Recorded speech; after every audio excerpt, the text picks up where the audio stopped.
Okay, so here we are at problems 11, 12, and 13 from test review 2 for Math 0324/1324. Okay, so here's the deal. The place that I had on the review was way too small to show you all the steps. So what I'm going to do is I'm going to solve it here, and then I'll transcribe it onto the worksheet so you can see what this looks like on your perspective. But I highly recommend you do your work on another sheet of paper. Some of these problems are going to be much more intense than the little space that we are providing you. So let's get started. This is saying 10x minus 4 is greater than or equal to negative 5x plus 11. Ideally, I'm hoping you're recognizing the characteristics like an equation. However, this is an inequality, so I need my answer in interval notation. And so let's get started. I typically like to have my terms with my x on the left-hand side, so I'm going to go ahead and I'm going to add 5x to both sides. That means it's going to go way over here, and it's going to give me 15x minus 4 is greater than or equal to 11. And then I want to put my integers on the right-hand side, so I'm going to add 4 to both sides, and I get 15x is greater than or equal to 15. And last step is to divide by 15. No need to do anything with our inequality because this is a positive denominator, and we get x is greater than or equal to 1. So then you can graph it on a number line, but that's not really that important for this particular problem. It's asking you to write your answer in interval notation. This is just helping you get there. All the values greater than x would be to the right, and I would have to use brackets. Why? Because of the inequality being greater than or equal to. And so our answer, which needs to be in interval notation, will be bracket 1 comma infinity. Again, what this is saying is that all the numbers that are to the right of 1, if I was to plug it back into the original inequality, it would make it true. And so, of course, you're welcome to explore more with that if you even care, but this is the answer. So whenever I am putting it on my review so that you can get credit, of course, I would just say, if you want the extra credit, attach your work in your sheet. And so write your result in interval notation. If you don't write it in interval notation, you will lose points. And so we have 1 comma infinity. So let's look at 12 and keep the party going. 12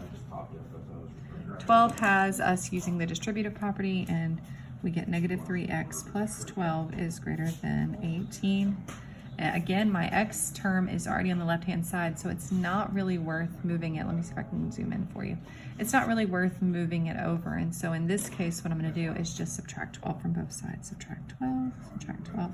Negative 3x is greater than 18 minus 12, which could be 6. And so here is a critical point in time. When I go to divide by a negative 3, we get x is greater, did you catch it?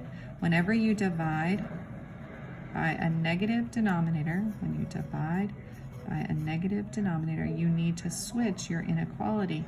We explored this in class, talking about preserving its trueness, but at the end of the day, I need you to just remember when you're dividing by a negative, not just when you're dividing, right? We didn't switch it here. Only when you're dividing by a negative. So it's x is less than negative 2. Again, if that number line helps you, you're looking for all the numbers to the left of negative 2 because that's values less than, and this would just be a parentheses because it's not equal to.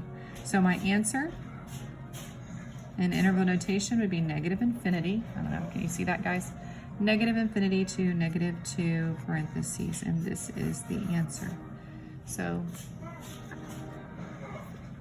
I guess it's kind of wonky on that one. Sorry about that. There you go. And so here on my answer key, I'm just going to put negative infinity to negative 2 parentheses. I guess it would help if you could see that too. So there's my answer on the answer key.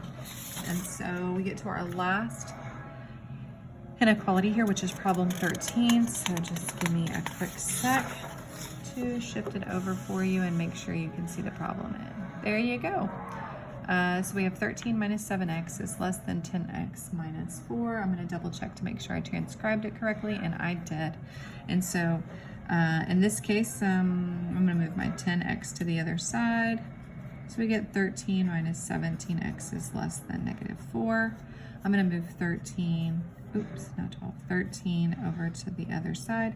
I get negative 17x is less than 14. Negative 17. And here I go. I have to divide both sides, but notice, again, this is like a red alarm going off in your brain. When you divide by a negative number in the land of inequalities, you need to flip inequality. Negative over negative makes a positive 1. So here we have our middleman, the number line, 1. We're looking for all the values greater than 1. And it would be parentheses, and so my answer in an interval notation would be positive 1 to infinity, positive infinity. And so we have successfully solved our inequalities. You can go and you can put it on problem number 13 on the key, which is 1 comma infinity. Hope this helped you solve linear inequalities and writing your answer in interval notation.